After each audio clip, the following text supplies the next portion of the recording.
महाराज जी, इस सृष्टि की उत्पत्ति कैसे हुई, कृपया करके बताइए।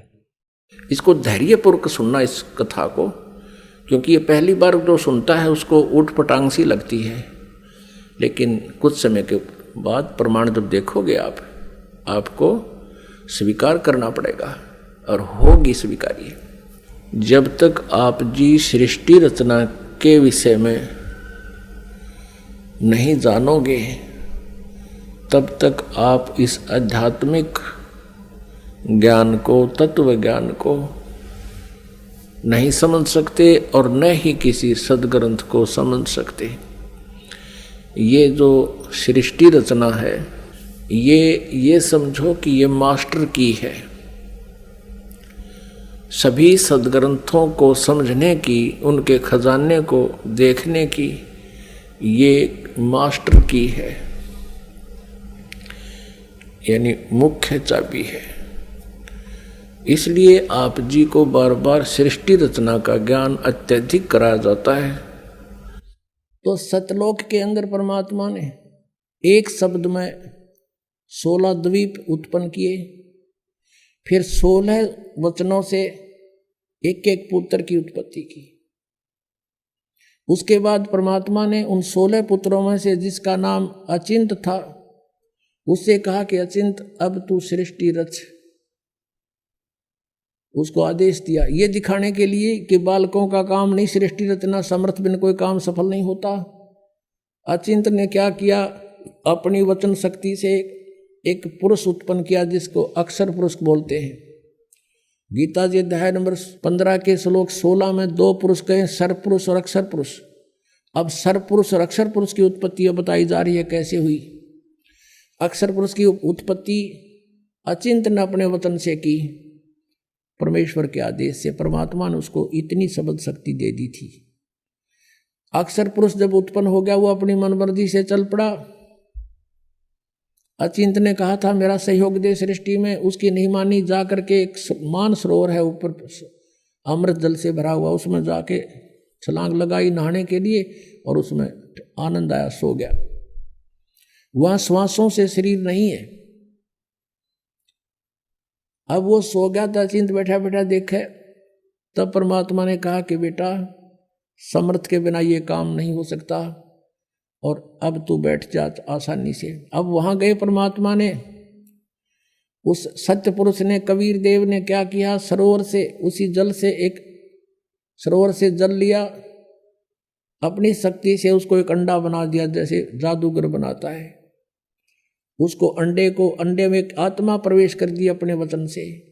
वो अंडा बहुत बड़ा था साइज में, वो गड़गड़ गड़गड़ करता हुआ नीचे को चला। उसकी अक्षर पुरुष की निंद्रा भंग होगी। अब कोई अधूरी निंद्रा में कोई जगा दे तो उसको बड़ा दुख सा होता है। इस दुख महसूस किया उसने, कोप किया और अंडे को कोप से देखा, क्रोध से। उस क्रोध से वो अंडा फट गया। उसमें से ये सरपुरुष यानी ज्योत निरंजन काल निकला एक मनुष्य रूप में। इन दोनों से कहा कि अक्षर पुरुष तुम निंद्रा में थे, आकाशवाणी की परमात्मा ने बाहर से, और तुम बाहर आओ, तुझे जगाने के लिए सब लीला की गई है, तू बाहर आओ। दोनों जने वो दोनों बाहर आ गए और उनसे कहा कि तुम अचिंत के द्वीप में रहो, तीनों एक द्वीप में। वो तीनों दोनों वो चले गए, एक अचिंत हो गया। अब कुछ दिनों के बाद ये सरपुरुष, ज्योति निरंजन कहो, सरपुरुष कहो और अक्षर पुरुष कहो, चाहे परब्रह्म कहो, ये दोनों अचिंत के लोक में रहने लगे। कुछ दिनों के बाद ये सरपुरुष यानी ज्योति निरंजन कहो, इसे काल कहो, काल आगे जाके ही बनेगा। तो इस सरपुरुष ने सोचा हम तीन तो एक द्वीप में और अन्य हमारे भाई एक एक द्वीप में। उसके बाद परमात्मा ने क्या किया, हम सबकी उत्पत्ति कर दी। जितने आज हम यहाँ कीड़ी कुंजर हाथी मनुष्य राजा देव देवता जो भी हैं, सभी की उत्पत्ति करके और सतलोक में सबको अलग अलग स्थान द्वीप दे दिए थे कि तुम रहो ठाठ से। तो इसको ये चिंता होगी, दुख हुआ, ईर्षा हुई कि हम तो तीनों एक लोक में, सारे सब अब अपने अलग अलग स्वतंत्र रह रहे हैं। तो इसने तप करना शुरू किया। 70 युग जब तप किया, प्रभु ने पूछा तू क्या चाहता है, परमेश्वर ने पूछा तू क्या चाहता है। इसने कहा कि हे पिता, हे परम पिता, मेरे लिए स्थान कम है, मुझे अलग से कोई स्थान दे दो। तो परमेश्वर ने इसको 21 ब्रह्मांड दे दिए, जैसे कोई धनी पिता अपने पुत्र को 21 प्लाट दे दे, अगले 21 प्लाट। वहां ये गया, रहने लगा। इसने देखा लेकिन वह खाली पड़ा था। इसने सोचा कुछ कंस्ट्रक्शन हो। इसने 70 युग तब फिर किया। हम कैसे फंसे यहाँ पर, इस काल के साथ कैसे आ गए यहाँ इतने गंदे लोक में? हमने वहाँ पर गलती की थी। हमारे पिता ने हमारे को सब सुविधाएं दे रखी थी, कोई असुविधा नहीं थी किसी प्रकार की भी। हम अजर अमर थे, हम सदा युवा रहते थे। हमारे परिवार थे वहाँ पर, पूरे ग्रुप के ग्रुप, परिवार के परिवार थे। सतलोक में सृष्टि है ऐसी ही है, लेकिन वहाँ के हंस आत्मा है, वहाँ मृत्यु नहीं होती, बुढ़ापा नहीं होता, सदाबहार वृक्ष रहते हैं, कोई राग द्वेष नहीं, कोई भाई बंटवारा नहीं। और ये राधा स्वामी वाले जितने भी है सब कहते हैं सतलोक में तो प्रकाश ही प्रकाश है। वहाँ आत्मा परमात्मा में ऐसे मिल जाती है जैसे बूंद समुद्र में। अरे कोई डूब का मरना, वहाँ पर ढूंढ रहे हैं भगवान को, परमात्मा को तलाश कर रहे हैं, उसके दर्शन करेंगे, बैठेंगे, बतलावाएंगे, अपना दुख रोवाएंगे, हैं देख देख कर खुश होवाएंगे। इनको भगवान निराकार है, प्रकाश ही प्रकाश है, और आत्मा उसमें ऐसे मिल जाती है जैसे बूंद समुद्र में। ये तो एक डूब का मरने वाली बात होगी, है किसी में मत चलो, कहोगे चलो समुद्र में डूब मरो, भगवान मिलेगा, लो अभी ना जाओ। तो ये मूर्ख बना रखे हमने, उन नहीं पता है ना सतलोक का बेरा। इन जाने वालों ने पता है, उड़ा जाना उड़ा कुछ है को नहीं है। तो बात बात वो बनाओ, सुन लेते हैं श्रद्धालु। तो वहाँ पर सृष्टि है, एज इट इज है, भगवान मनुष्य दृश्य है। उसके एक रोमकूप में करोड़ सूर्य मिला दे, करोड़ चंद्रमा, इतनी रोशनी उस मालिक के वहाँ के रूप में। वहाँ से वो हल्के तेज पुंज का रूप बनाकर सरल करके यहाँ आता है। वेद भी बता रहे हैं, और ये 600 साल पहले परमात्मा ने अपनी महिमा आप बता रखी है कबीर वाणी में। तो वहाँ से वो परमात्मा ने आके खुद बता। तो हम अपने भगवान को छोड़ के, जिसने हमारे को सारा सुख दे रखा था, हम इस पर आसक्त हो गए। यूँ खड़ा होगा तब कर रहा था, और यूँ देखो देखो हो इतने वर्ष खड़ा रहा, हो बड़ा कमाल कर दिया। अब हमारे ये बीमारी वहाँ से लगी थी बुराई। जैसे अब है एक हीरो या हीरोइन, अभिनेता अभिनेत्री, अपने पेट के लिए नाचा कूदी, उछलम कूदम, मेकअप करते, और हम उन पर आसक्त होते हैं। यहाँ एक बरुवाला में या हिसार में कोई एक्टर आ जा, नेता अभिनेता आ जाए, और देखो नौजवान लड़के और लड़कियों की लाइन लग जाएगी, हजारों की संख्या में इकट्ठे हो जाएंगे, और दूर तो देखेंगे वो खड़ा वो खड़ी, सारे दिन धक्के खा के न्यू आ जाएंगे। बताओ, वो खड़े तर वो खड़ी, तो उन्हें क्या मिल गया? वो अपने पेट के लिए भटक रहे हैं, और हम उनको देख कर आसक्त हो रहे हैं, और कहते हैं मेरा फेवरेट वो है ये हीरो, फेवरेट।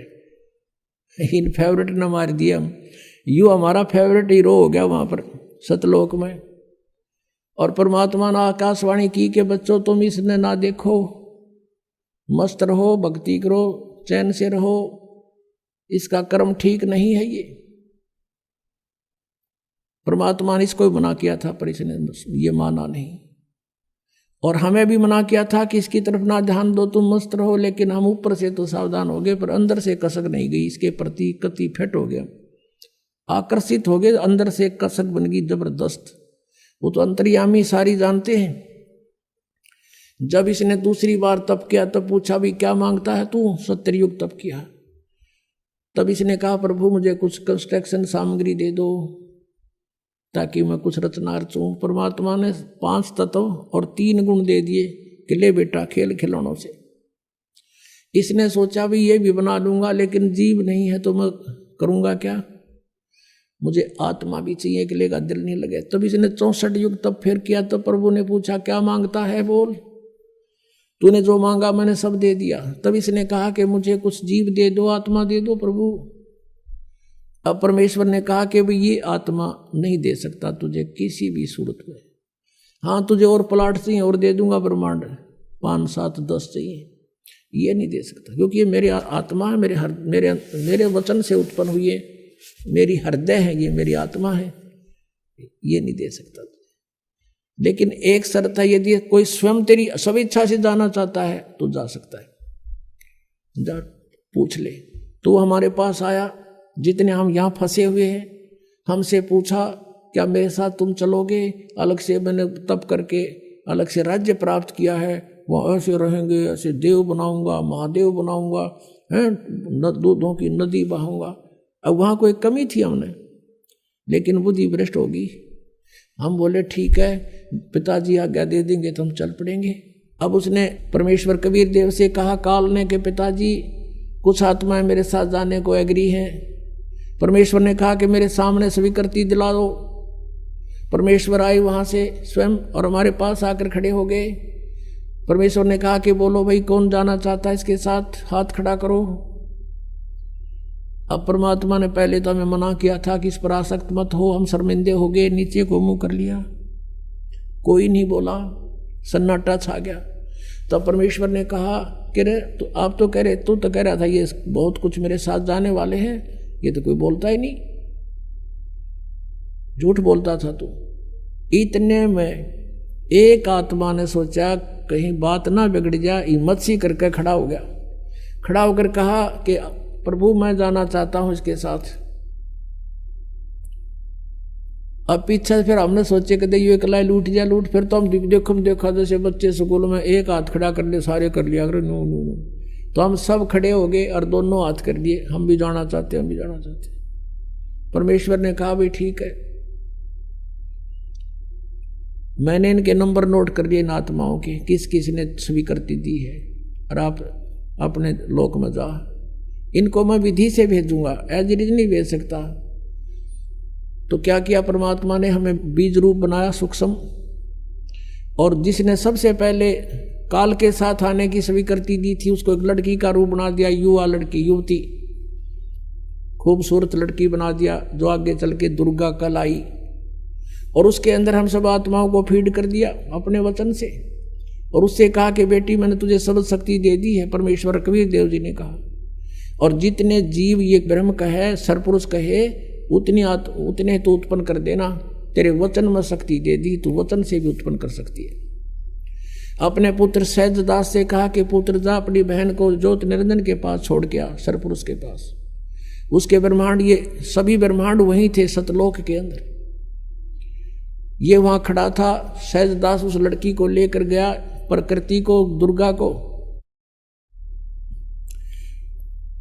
और वहां जाकर कहा कि ले पिताजी का आदेश है, ज्योति निरंजन जितनी भी आत्माओं ने तेरे साथ आने की स्वीकृति दी थी उन सबको इसके अंदर फीड कर दिया, भगवान ने भर दिया, और इसको वचन शक्ति दे दी है, जितने जीव तू कहेगा ये वचन से बना दिया करेगी।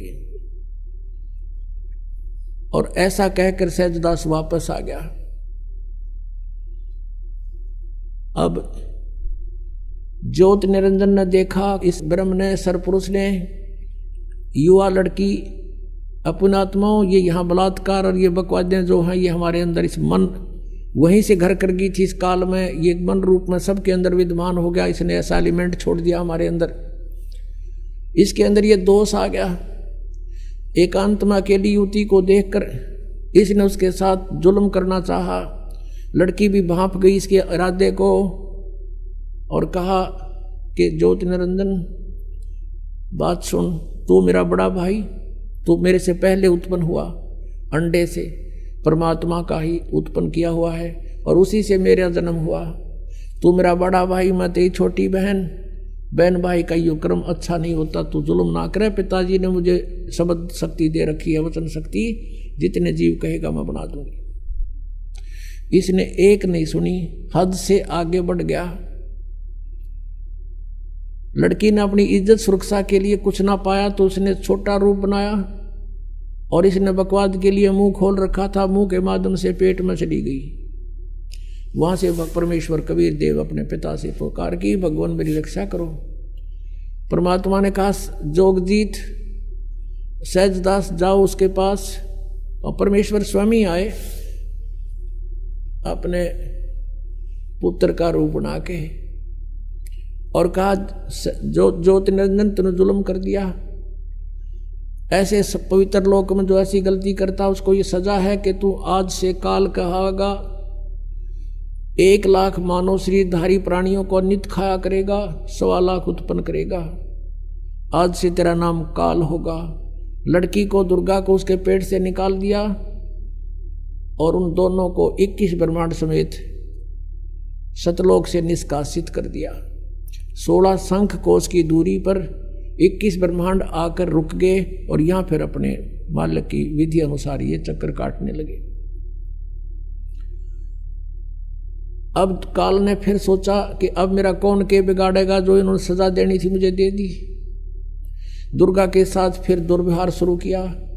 इसने फिर प्रार्थना की कि ज्योति निरंजन, पहले तो तू मेरा बड़ा भाई, मैं तेरी छोटी बहन, दूसरे मैं तेरे पेट से बाहर आई हूं, तेरी बेटी होगी। यानी इसने अपनी इज्जत बचाने के लिए सब कुछ कह दिया, पर इसका कोई असर नहीं हुआ। परमात्मा ने देखना था कि ये कितना बकवाद कर सकता है, और लड़की को प्रजनन इंद्री भी अपनी तरफ से नहीं लगाई थी। इसने अपनी सिद्धि शक्ति से नाखूनों से प्रजनन इंद्री बनाई और दुर्गा के साथ विलास किया। 3 पुत्रों की उत्पत्ति की। बड़े का नाम ब्रह्मा, दूसरे का विष्णु, तीसरे का शिव हुआ। अब मैं तुमसे कहूं चिताई, त्रिदेवन की उत्पत्ति भाई। ज्ञानी सुने सो हृदय लगाई, मूर्ख सुने तो गम ना पाई। माष्टंगी पिता निरंजन, ये जमदारुण वंशन अंजन। पहले की निरंजन राई, पीछे से माया उपजाई। माया रूप देख अति शोभा, देव निरंजन तन मन लोभा। निरंजन की ने भोग विलासा, माया को रही तब आशा। 3 पुत्र अष्टंगी जाए, ब्रह्मा विष्णु शिव नाम धराए। 3 देव विस्तार चलावे, इनमें यो जग धोखा खावे। 3 गुणों की भक्ति में ये भूल पड़ो संसार, कह कबीर निज नाम बिना कैसे उतरो पार। 3 देव की जो करते भक्ति, उनकी कदे ना हो मुक्ति।